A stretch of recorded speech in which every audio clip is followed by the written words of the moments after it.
Commander Morning. Yazi I feel like ukuthi ngi-explain lento lena, ne? Umkhonto uyi-explain kahle, ne? U-SG u-SG. But u-SG unempilo outside umkhonto wesizwe. U-SG ubengafakile ngisho into zomkhonto wesizwe maya lapha kuBoshiri.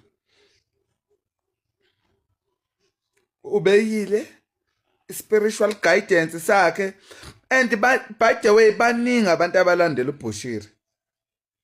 Ne. Ubeyile lapha in his personal capacity, not as an organization. But it become very difficult ukuthi ungadis-associate u-SG ne-organization. That's why organization had ukuthi ikhiphe i-statement. But u-SG was there on his personal capacity. On his personal capacity. Ukuthi uFloyd we-associate nobani asingeni lapho thina somkhonto wesizwe. Was there on his personal capacity. No. So lento kaBoshiri dead kahle. Kahle nje. U-SG unempilo outside ipolitiki. And there was nothing wrong futhi into akayenzile. Nothing wrong. Ukuthi uyabelivela kubani ini asikwazi thina. Kusho ukuthi nizogcina nethi mhlawumbe as ama members womkhonto mhlawumbe asisonte eZion. Ngesonto eZion sonke. No.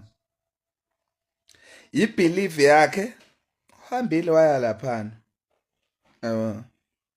Asazi futhi mhlawumbe usazwe explain u-SG beyond le nto le. Asazi futhi ukuthi why was there in Malawi.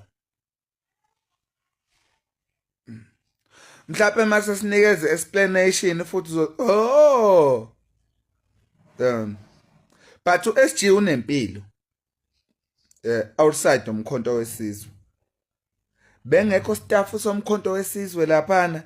It was SG ngephasika laphana eyothandazela uBoshiri. Ziningi igebengu zabafundisa. uBoshiri vele umsangano ziningi igebengu zabafundisa. Kodwa nje umkhonto wesizwe untshenile ukuthi i-trip was not sanctioned by umkhonto. So u-SG was there on his personal capacity. And u-SG unempilo. Akaze futhi ka-address-ke, a-address ngisho isonto ukuthi address. So nje comrade into engekho le. U-SG unempilo. Uyesontweni unempilo u-SG.